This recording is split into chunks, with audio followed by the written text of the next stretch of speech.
qui a vraiment fait toute la différence dans ma vente ces dernières semaines, même j'ai envie de te dire ces derniers mois, qui vraiment m'a permis de faire un vrai avant-après, c'est-à-dire qu'avant que j'appliquais ce principe que je vais t'expliquer tout au long de cette vidéo, j'arrivais pas à closer, j'arrivais pas à progresser dans mon activité, je stagnais complètement. Et puis dès que j'ai compris ça et que j'ai commencé à l'implémenter, comme par hasard, tout s'est débloqué. Je suis passé de faire des paiements en plusieurs fois pour un virement de 1000 euros simplement à aujourd'hui faire des virements one shot 3000 euros à seulement 17 ans. Juste avant de commencer cette vidéo, je tiens à te dire si tu veux beaucoup plus de valeur qu'ici, si tu vas avoir finalement des choses beaucoup plus complémentaires que ce que tu peux voir actuellement sur cette chaîne, beaucoup plus focalisé sur du comment que sur du quoi. Je t'invite à rejoindre le canal WhatsApp grâce au premier lien dans la description, des conseils sur la vente tous les jours, des documents exclusifs de mon accompagnement que je partage une fois par semaine, sachant que tu peux pas voir l'historique des messages. Si tu veux pas continuer de louper de la valeur, je t'invite à le rejoindre maintenant tout de suite. Ok, donc probablement que si aujourd'hui tu fais du business, je ne vais pas te faire la leçon pendant 3 ans non plus. Si tu es déjà entre 1000 et 3000 par mois avec ton activité, tu sais déjà que forcément tout est de ta faute, que personne ne va venir te sauver. Même si tu prends un accompagnement, c'est à toi de te bouger le cul et que personne ne va rien faire pour toi. Mais malgré ça, quand même, tu continues de mettre la faute sur tes prospects quand tu as un appel avec eux. Pourquoi est-ce que je peux en déduire que toi tu te dis ça dans ta tête? Parce que j'ai moi-même été dans ce cas, quand j'étais à peu près à ce type de revenu-là. Et beaucoup de mes clients, quand ils rejoignent mon accompagnement et qui sont à ce type de revenu-là, il y a énormément de choses qui vont pas, entre guillemets, dans leur mindset. Et le mindset, quand même, c'est à l'origine de comment est-ce que tu vas agir ensuite dans tes appels et tout. Donc, c'est quand même très important qu'on aborde ce point-là aujourd'hui.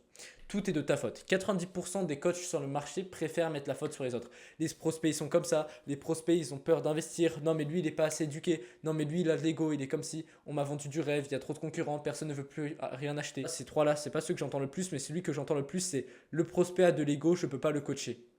N'importe quoi. Mais le résultat, c'est qu'en ayant ce type de croyance-là, tu restes bloqué entre 1 et 3000 euros par mois instable, tu fais des mois d'entier et tu n'as pas de progression. Même pire, en fait, quand je dis que tu stagnes, c'est pas que tu stagnes. Parce que dans la vie, soit tu avances, soit tu recules. Je te dis n'importe quoi, si aujourd'hui, avec ton activité, tu n'as pas d'évolution, en vérité, tu ne stagnes pas. Tu régresses. Parce que même si tu te dis, ouais, j'ai toujours 3000 de revenus dans 3 mois, mais en fait, non. Dans 3 mois, l'inflation aura fait en sorte que, donc en fait, les 3000 que tu as maintenant ne vaudront plus 3000 dans 3 mois. Soit tu avances, soit tu recules dans la vie, mais la stagnation n'existe pas parce que le monde bouge à côté. Et donc, avec cette mentalité-là, tu n'as pas d'autre choix que de régresser parce que tu ne peux pas tout simplement avancer, parce que tu ne te remets pas en question. Tu considères que tout est dû à un facteur extérieur. Tes prospects sont comme ça, donc tu ne te remets jamais en question, donc tu ne progresses pas.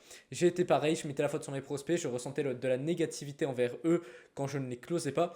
C'est facile, mais je ne progressais pas, je stagnais. Et même pire que ce que je stagnais, comme je t'ai dit, tu stagnes pas, tu redescends quand tu stagnes en vérité. Parce que tout le marché évolue. Pendant que toi, tu stagnes, entre guillemets, tu penses stagner, tes concurrents, eux, vont évoluer. Pendant que toi, tu restes bloqué à 1000 euros par mois, tes concurrents, eux, vont passer de 1000 à 2000. Donc finalement, par rapport à eux, en termes de référentiel, tu vas être descendu. Donc il n'y a pas de stagnation, il n'y a que de l'augmentation ou de la baisse.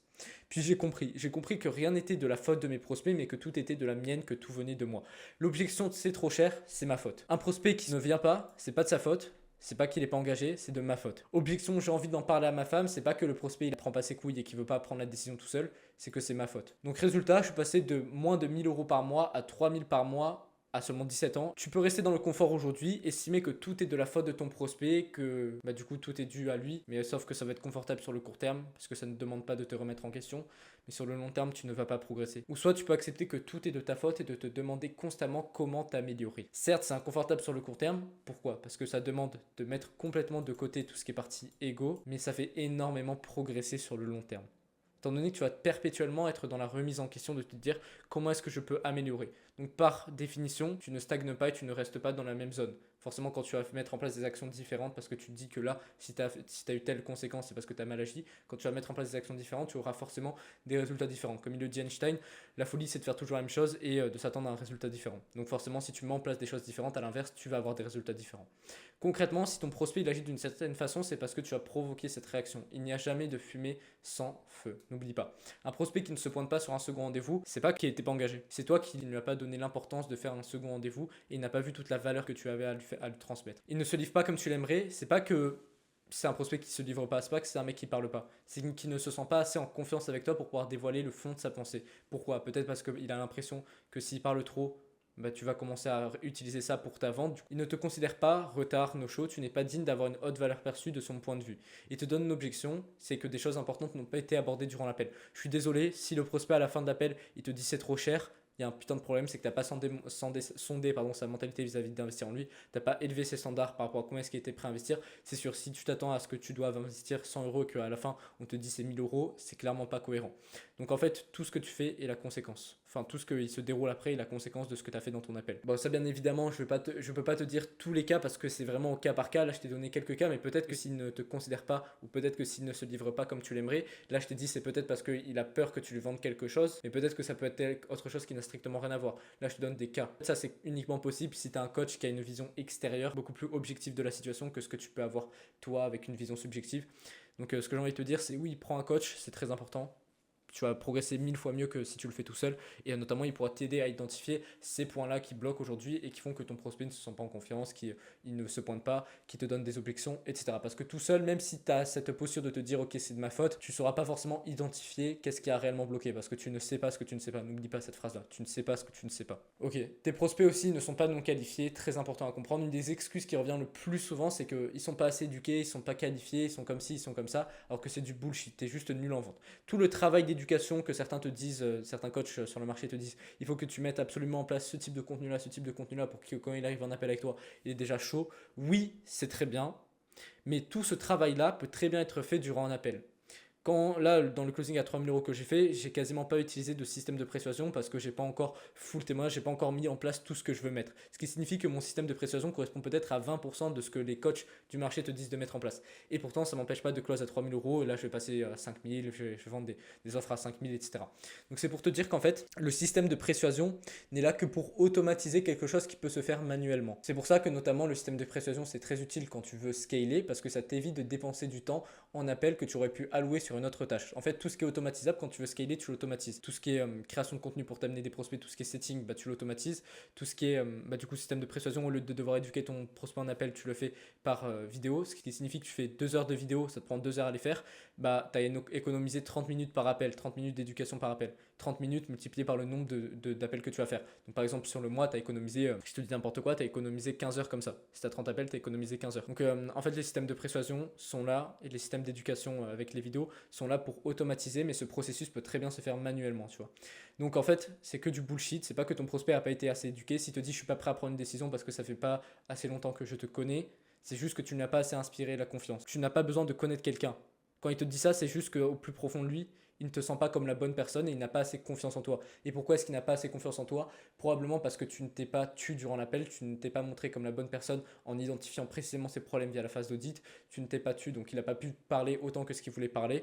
Bref, tu n'as pas autant confiance. En vérité, il ne cherche pas un ami, il cherche un expert qui peut l'aider à régler sa problématique. Et quand il te dit on ne se connaît pas assez, je ne suis pas prêt à prendre cette décision, c'est juste qu'il ne te considère pas assez, donc que tu as fait des choses qui n'allaient pas. Il ne te considère pas comme la bonne personne. Donc voilà, tout est vraiment une conséquence, c'est un truc de fou. Et là, je t'ai dit qu'une seule cause. Hein. Peut-être qu'il y a d'autres choses au-delà du fait que tu n'as pas fait un bon audit. Peut-être que c'est un moment, tu as dit des termes qui ne lui plaisaient pas. Peut-être qu'il s'est senti non compris à un certain moment. Donc c'est pour ça qu'avoir un coach, c'est absolument essentiel. Comme ça, tu peux identifier la vraie cause des conséquences qui se déroulent dans un appel pour éviter de les reproduire par la suite. Donc voilà, les deux seuls cas où un prospect il est non qualifié, ce qu'il faut comprendre, c'est que si tu ne peux pas l'aider, par exemple, si tu peux pas l'aider s'il démarre une presta avec toi. Si moi aujourd'hui j'ai un mec qui est freelance, qui est pas du tout dans une niche que moi je considère pouvoir aider, qui n'a pas du tout une offre scalable, qui démarre de vraiment zéro et qui vend des offres à 30 balles, moi je vous dirais que je peux pas l'aider, tu vois. Donc ça, c'est un prospect non qualifié. Deuxième cas, c'est si le prospect n'a pas l'argent.